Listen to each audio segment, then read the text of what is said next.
Hello, Charlie TCG here, and welcome back to my channel. Today, I want to talk to you about one of the best decks of all time, Yveltal Gardobor, how it managed to meta warp and change the format totally back in 2016. But first, I just want to say thank you. Thank you so much for supporting my channel and hitting 500 subscribers. So I wanted to kind of give back to you by talking about my favorite deck of all time. It truly means so much to me that you guys are enjoying this content. But let's jump into about it. So we're not talking about Yveltal back in 2014, where it managed to get in top 8 at Worlds. We're talking about late 2016, Primal Clash to Evolutions, and how this deck really did meta warp everything to be a powerhouse of the tournament. So Yveltal EX is pretty decent. It has 170 HP, very low end, but when you have other buffs like Fighting Fury Belt, it can really kind of boost up this HP much higher, and two amazing attacks. Yveltal does a 20 damage, plus 20 more for each energy attached to this both active Pokemon. With a format with max elixir as well as double colors energy, you can wrap up to do 80 damage with your Yveltal turn 1. Really powerful, and that keeps on ramping up and up with utilizing the cards like max elixir and any energies attached to your opponent's active Pokemon. And if you want to preserve your energies, we have White Cyclone for a dark, double colorless, 90 damage, and then move an energy attached to this Pokemon to one of your bench. It's to set up potentially another Yveltal EX, or just to save the energy, or potentially the other baby Yveltal in this list. Of how powerful Yveltal EX is, it's always good to play 3 of them, so we never miss an Yveltal, and we're always going to be constantly attacking with it. We also have Gardobor EX, the amazing Pokemon with the ability Garbotoxin, which if there's a tool card attached to it, both players cannot play any abilities.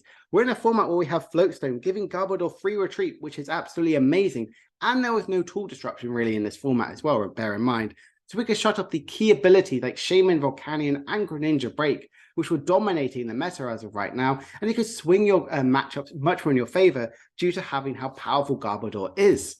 And having the 2-2 line of it really kind of makes it a lot better. So you're always going to be shutting off the abilities as often as possible. We do have another attacker in here, Yveltal, with the Fright Night ability, where as long as this is in the active space, no Pokemon tools have any effect. Shutting off key cards like Floatstone, Fighting Fury Belt, and Bursting Balloon really kind of could push your Greninja matchup to be pretty powerful. And with Fighting Fury Belt shutting off, potentially getting an extra 2 prizes, which is really cool. And it has the amazing attack Pitch Black Spear for a dark and double colorless, does 60 damage. May not seem a lot, but it does 60 damage to one of your opponent's bench EX Pokemon.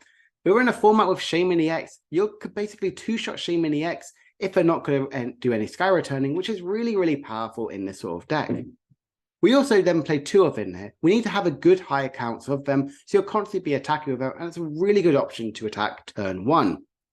Now, as I mentioned, we play Max Elixir. Max Elixir is really good by looking at the top 6 cards of your deck and attach a basic energy you find there to one of your bench Pokemon.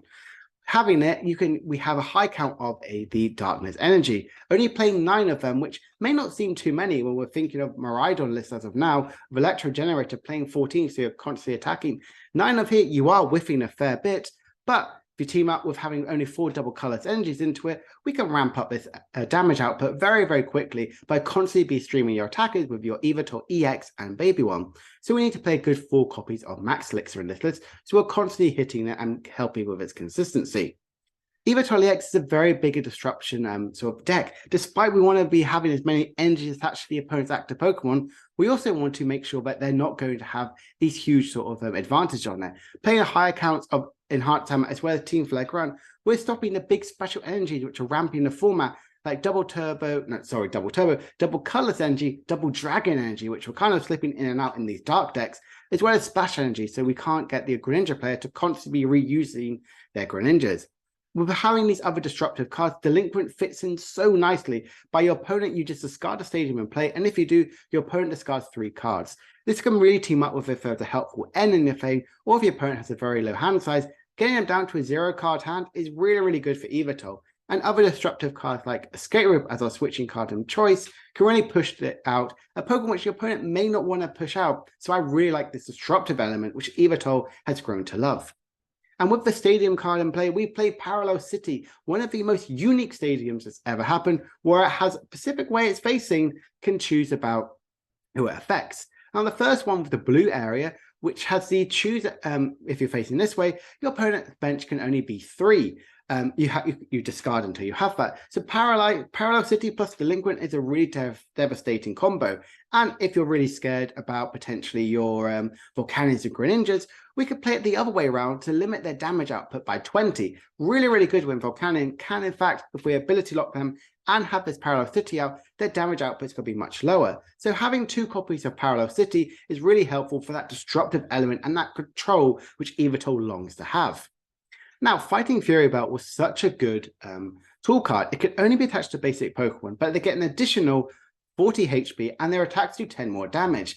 When you think of stuff like that, Yveltal can all of a sudden now have 210 HP. Very, very strong. And Yveltal Evil Bull can base at have 30 base, and Y-Cyclone could be 100. Very, very good, where you could potentially swing to more having 2-hit KOs on these much larger HP Pokemon and having a higher HP yourself. So it's good to play a good 3 copies of them. So you're always going to have that synergy to boost up the HP, because you can even attach this to your Pitchback Spear, your Finite Yveltal, to boost them up to having 170 HP if Gardobor is in play. Now we're going to the staples. This deck plays 4 Ultra Ball, 4 VF Seeker, an amazing item card which lets you play any supporter card from your discard pile. 3 copies of N, 4 copies of Sycamore, and 2 copies of Lysander. These are very much the staples of the format and was constantly needed to be in to help your consistency. Think of it right now, we have so many more searching cards in the format. These were the best ones to play purely because you want to be disruptive as well as helping with your synergy. And Shaman EX, one of the best draw support Pokemon to have in the game, having 110 HP is a bit of a liability, but the ability setup allows you to draw until you have 6 cards in hand. Really, really powerful when you can have, if you're scared about it, you can use Sky Return to boost it back into your deck, in your hand, sorry, because we play double colorless energy, so you can reuse setup. This is really helpful you because you can play 2 of these in your first turn, and that's exactly what we want to do. We want to have the setup as quickly as possible, and I just love Shaman EX for its amazing setup ability. We do play a couple tech cards in this list. And that, in fact, is Pokemon Ascent Lady. Getting that additional 60 heal is really good because you can stop other Fright Knights in the mirror matchup. Here, healing some of your Yveltal and Shaman can really push them from not getting these big one-hit KOs. And that healing is just really, really powerful, where the Shaman, even though it could be knocked out in a turn earlier, you can get that extra healing factor into it because of Fright Knights of huge attacks. And also Super Rod, we are getting its return, and Super Rod is really good by shuffling in any combination of Pokemon and basic energies into the deck. Really good to really help preserve if you have to get rid of your Garbodors early on, or Yveltal EX, and especially your energies to reuse them with your Max Elixir. So overall, this is exactly what the list plays, and this is in fact Michael Pramrock's winning list at EUIC. I absolutely love this deck. It is so powerful, and it's the one which I played so much back in the game, even getting some top 64s and bubbling out in points at EUIC in that year, which is super, super powerful. And if we look at the rough meta, just a breakdown of its matchups, we can see it has very positive matchup against Volcanion, Darkrai, Greninja, Mega Rayquaza, surprisingly, and Houndoom Mill. Because with Mill, you're not going to be, they're going to maybe discard some of your energies, but you need to only just have your one Yveltal EX out there, make it as beefy as possible to try and get the KOs that way. Whereas Volcanion, we have both Yveltals and Gardobor to shot them down. Greninja Break, as long as you get this huge, powerful Yveltal EX and have Gardobor out, you can really swing that matchup, as well as Mega Rayquaza. A mixture of Parallel City, Delinquent, and energy removal can really stop them from trying to set up any of their Jolteons or Mega Rayquazas to get those big one-hit KOs on you. And with Darkrai EX, it may take a little bit of time to set up. If you set up quicker, you can swing into that matchup. Whereas it may have some bad matchups like Vespiquen being a single prizer, which can shut off abilities as well as hit for weakness is really detrimental. And Mega Gardobor, they resist you as well, can get these big one-hit KOs that can be very devastating for you. So overall, it's a very, very positive matchups around the whole board. If we just look at the list again, it is super, super powerful. It has huge disruptive elements in here, which is highlighted out here, to really swing in those sort of matchups. Or if you want to be fast and consistent, you can play double colorless, Max Elixir, and Shaman, so you can carry out these Yveltals as quickly as possible. And if we just see the EUIC in that year, we can see the top 5 players all played Yveltal Gardobor, showing the dominance by being 50% of the day 1 meta, which is absolutely unheard of. We haven't seen that. Very similar to when for the Archeops Lugia builds, but we still haven't seen that in the likes ever since.